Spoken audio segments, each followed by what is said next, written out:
Hello नमस्कार सबैजनालाई। मेरो नाम सुदीप। म चाहिँ आज तपाईँहरूको सामने आइसकेको छु। हाम्रो जुन Nepal versus Kuwait match, cricket match हुन गइरहेको छ अक्टोबर 8 मा ओमानमा।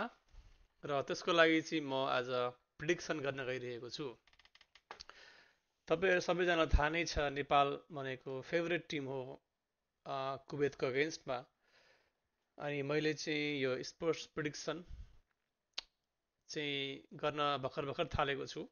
र के रहेछ अब अक्टोबर 8 को ग्रह नक्षत्रहरू त्यो बुझ्नको लागि चाहिँ मैले आफ्नो चार्ट्स र आफ्नो टेक्निक्सहरूको हेल्पले गर्दाखेरि चाहिँ यो प्रिडिक्सन गर्न सफल भएको छु। र धेरै टाइम वेस्ट नगरिकन हामी मेरो टेक्निक्सहरूमा जाउँ। तपाईँ देख्न सक्नुहुनेछ मसँग 10वटा टेक्निक्सहरू छन्। यो एक्सेल सिटमा लेखिएको टेक्निक्सको मुनि हेर्न सक्नुहुन्छ। टेक्निक्सको नामहरू लेखिएका छन्: नवांश सिलेबस, नवांश कस्प नक्षत्र, नवांश कम्बिनेसन राशि कस्प, एसकेवाई पिकेवाई भिक्ट्री हाउसेस, सब लर्ड एरे, सब लर्ड्स, सब लर्ड एरे टियर 3 हो। यो भनेको के हो त म तपाईँहरूलाई एक्ज्याक्टली सबै यो भिडियोमा भन्न सक्दिनँ, किनकि भिडियो धेरै लामो हुनेवाला छ। तर अहिलेलाई यति बुझ्नु होला कि इच एन्ड एभ्री टेक्निक्सको लागि चाहिँ पोइन्ट्स एसाइन गरिन्छ। र नेपालको र कुवेतको दुइटैलाई भिन्न भिन्न पोइन्ट्स दिनेवाला छ। र पोइन्ट्स लास्टमा टोटल पोइन्ट्स जोडिने छ। र टोटल पोइन्ट जोड्दाखेरि जसको पोइन्ट्स बेसी आयो उसले जित्ने छ। र तपाईँ हेर्न सक्नुहुन्छ यहाँ पोइन्ट्समा नेपालको 18.5 पोइन्ट्स छ र कुवेतको 13 पोइन्ट्स छ। नेपालको सबै टेक्निक्समा प्राइस 0-0 छ। राशि कस्टमा 7 छ, भिक्ट्री हाउसेसमा 15.5 छ र सब लर्ड्समा -4 छ। त्यसै गरी कुवेतको 5 छ भिक्ट्री हाउसेसमा र -1 छ सब लर्ड्समा। र 18.5 छ नेपालको, 13 छ कुवेतको। र नेपालको धेरै पोइन्ट्स भएको कारणले र फेभरेट पनि भएको कारणले गर्दाखेरि चाहिँ नेपालले म्याच अवश्य पनि जित्नेछ र त्यो नै हाम्रो लागि खुसीको खबर हो। तर गाइज एउटा कुरा म के भन्न चाहन्छु भने डिफरेन्स जम्मा 4.5 छ। यहाँ भनेको 18.5 - 13 गरेर 4.5 आउँछ। र यदि डिफरेन्स 6 अथवा 7 भन्दा माथि भइदिएको भए हामी भन्न सक्थ्यौँ कि नेपालले इजिली म्याच जित्थ्यो। तर यहाँ डिफरेन्स 6 भन्दा मुनिको छ। यसको मतलब यो हो कि कुवेतले एकदम राम्रो फाइट दिनेवाला छ। कुवेतको पोइन्ट पनि 13 छ। यसको मतलब कुवेत यत्तिकै इजिली हार मान्नेवाला छैन। कुवेतले आफ्नो पुरै फुल पोटेन्सियलले खेल्नेछ र नेपाललाई कडाभन्दा कडा टक्कर दिने नै छ। र तपाईँहरूलाई म मेरो चार्ट्स पनि देखाइदिइहालौँ, कुन चार्ट मैले युज गरिरहेको छु। अब यो मैले चाहिँ यो वेबसाइटमा युज गरेको। यो वेबसाइट चाहिँ फ्री वेबसाइट हो, जसले पनि युज गर्न सकिन्छ। र यो चाहिँ कृष्णमूर्ति स्टाइलको चार्ट हो, हेर्न सक्नुहुन्छ। केपी न्यू आइएम छ भनेर लेखेको छ यहाँ। र तपाईँलाई मैले यो चार्ट जुन टेक्निक्सहरू छ, यो टेक्निक्सहरू चाहिँ हाम्रो वैदिक एस्ट्रोलोजी र वेस्टर्न एस्ट्रोलोजी दुइटैको मिक्स गरेर बनेको यो टेक्निक हो। अनि त्यसपछि तपाईँ यहाँ हेर्न सक्नुहुनेवाला छ कि हामी चाहिँ यो टेक्निक अनुसार चाहिँ हाउसको कस्पहरू पनि युज गर्छौँ। कस्प भनेको चाहिँ तपाईँ यो जुन रेडमा लेखिएको छ 15.56, 15.15 15-17 यो रेडले लेखेको सबै हाउसको कस्प हो। कस्प भनेको चाहिँ कुनै पनि हाउसको एन्ड र स्टार्ट देखाउँछ, भनेको त्यो हाउसको बााउन्ड्री के छ। यदि 15.56 मिनटको कस्प छ भनेदेखि चाहिँ यो हाउस चाहिँ 15 डिग्री 56 मिनटमा स्टार्ट भएको छ। र यो सबै टेक्निकल कुराहरू हुन् साथीहरू, त्यही भएर अब यसमा धेरै कुरा म गर्न चाहन्न। एउटा चाहिँ के भन्न चाहन्छु भने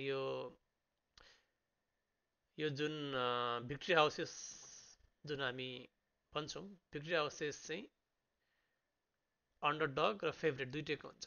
लग्न जुन फर्स्ट हाउस भनेको छ नि, यहाँ लग्न छ, यो लग्न चाहिँ जहिले पनि फेभरेटको हुन्छ। यो केसमा नेपालको। यसको अपोजिट 7th हाउस, यो चाहिँ लग्न हुन्छ अन्डरडगको हुन्छ।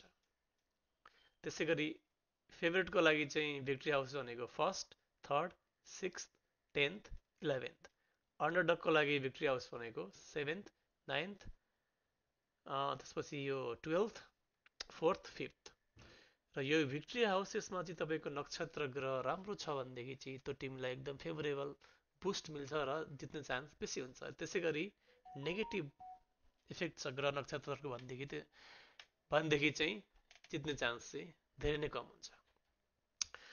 एउटा इक्जाम्पल तपाईँलाई देखाइहाल्नु किन कुवेतले राम्रो खेल्न गइरहेको छ त यो अक्टोबर 8मा भन्दाखेरि चाहिँ 7th हाउसमा मार्स 16 डिग्री 57 मिनटमा छ र कस्प 7th हाउसको 15 डिग्री एन्ड 56 मिनटमा छ। भनेको यो मार्स चाहिँ यो कस्पको डिग्री भन्दा विदिन 2 डिग्री 30 मिनट्स छ। यदि त्यस्तो केस भयो भनेदेखि चाहिँ मार्सले चाहिँ एकदम राम्रो फेभर गर्नेवाला छ कुवेतलाई।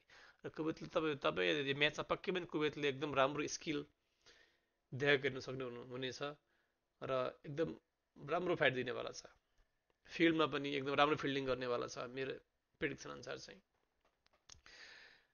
जब जब नेपाल अगाडि अगाडि आउन खोज्छ त्यति टाइममा चाहिँ कुवेतले चाहिँ नेपाललाई चाहिँ पछाडि पछाडि ढकेल्दै ल्याउन ट्राई गर्छ र सक्सेस पनि हुन्छ। त्यही भएर नेपालको लागि यो गेम चाहिँ इजी हुनेवाला छैन। यदि फर्स्ट ब्याटिङ गर्यो नेपालले भने चाहिँ 14-15 रनले त्यस्तै जित्न सक्ला। र सेकेन्ड ब्याटिङ गर्यो भनेदेखि चाहिँ यो match 18th 19th even 20th ओभरमा पनि जाने चान्सेसहरू धेरै नै छ। तर नेपालको पनि राम्रो ग्रह नक्षत्र भएको कारणले गर्दाखेरि चाहिँ अब भिक्ट्री हाउसेसमा राम्रो राम्रो ग्रह नक्षत्र नेपालको पनि छ। त्यसले चाहिँ कुवेतको पनि छ नेपालको पनि छ, तर नेपालको अलिक बेसी छ कुवेतको भन्दा। त्यही भएर नेपालले चाहिँ लास्टमा चाहिँ म्याच चाहिँ रोमाञ्चक हुँदै भए पनि लास्टमा म्याच चाहिँ नेपालले नै जित्नेवाला छ। तर कुवेतले पनि म्याच चाहिँ रोमाञ्चक चाहिँ हुनेवाला छ गाइस। र यही तपाईँलाई चाहिँ अब अर्को प्रिडिक्सन जापान भर्सेस नेपाल जुन चाहिँ अक्टोबर 10मा छ त्यसको प्रिडिक्सन तपाईँलाई अब यसरी नै हेर्न मन छ भनेदेखि चाहिँ मलाई कमेन्ट बक्समा लेख्नुहोस् र लाइक्स पनि गर्नुहोस्।